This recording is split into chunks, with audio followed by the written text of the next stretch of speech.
नमस्कार दोस्तों, आप सभी का फिर से स्वागत है। अगर ये दो संकेत आपको मिलते हैं तो समझ लेना भगवान शिव आपकी परीक्षा ले रहे हैं।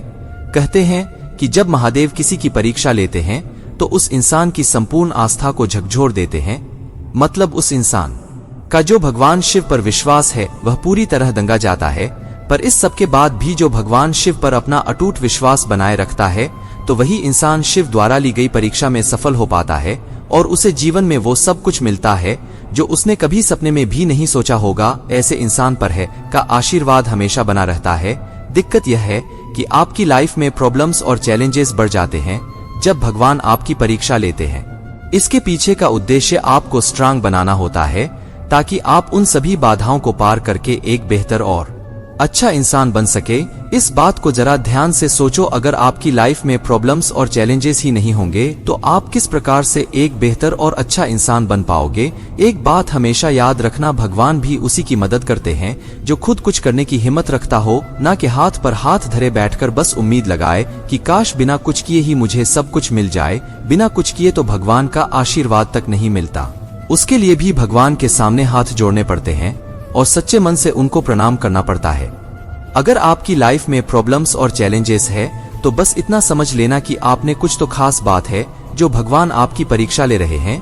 दूसरा संकेत, जिस तरह भगवान आपको प्रॉब्लम्स और चैलेंजेस देकर आपकी परीक्षा लेते हैं उसी तरह वह कभी कभी एकदम से आपका जीवन सुख और खुशियों से भर देते हैं। ये भी उनकी एक परीक्षा ही होती है। और दुखद बात तो यह है कि बहुत से लोग इस समय में भगवान को भूल जाते हैं। जब उनका समय बहुत अच्छा चल रहा होता है तो उनको भगवान की जरूरत महसूस ही नहीं होती और उस सुख को ही अपना सब कुछ मान लेते हैं। भगवान आपको जीवन में सुख और खुशियां देकर आपकी परीक्षा लेते हैं। क्या आप सुख में भी उनको याद करते हो या जब आपका बुरा समय चल रहा है बस तभी भगवान की याद आती है? दुख में तो हर कोई भगवान को याद करता है। जो इंसान सुख में भगवान को याद करता है तो भगवान की उस पर असीम कृपा होती है। सच्चे मन से ईश्वर की आराधना करने वाले महसूस करते हैं कि उनका भगवान हमेशा उनके साथ रहते हैं। कभी कभी भगवान खुद अपने भक्त की परीक्षा लेते हैं और जानने की कोशिश करते हैं कि भक्त कितना उनके करीब है और किस तरह से परमपिता परमेश्वर द्वारा बताए गए रास्ते पर चल रहा है। यहाँ एक प्रेरक प्रसंग के जरिए हम आपको एक ऐसी ही कहानी बता रहे हैं। एक समय का काम करने वाले व्यक्ति को रात में भगवान ने सपना दिया और कहा कि कल सुबह मैं तुझसे मिलने तेरी दुकान पर आऊंगा। मोची की दुकान काफी छोटी थी और उसकी आमदनी भी काफी सीमित थी। खाना खाने के बर्तन भी थोड़े से थे। इसके बावजूद वो अपनी जिंदगी से खुश रहता था। एक सच्चा, ईमानदार और परोपकार करने वाला इंसान था। इसलिए ईश्वर ने उसकी परीक्षा लेने का निर्णय लिया। मोची सुबह उठते ही तैयारी शुरू कर देता। भगवान को चाय पिलाने के लिए दूध, चाय पत्ती और नाश्ते के लिए मिठाई ले आया। दुकान को साफ कर वह भगवान का इंतजार करने लगा। उस दिन सुबह से भारी बारिश हो रही थी। थोड़ी देर में उसने देखा कि एक सफाई करने वाली बारिश के पानी में भीगकर ठिठुर रही है। मोची को उसके ऊपर बड़ी दया आई और भगवान के लिए लाए गए दूध से उसको चाय बनाकर पिलाई।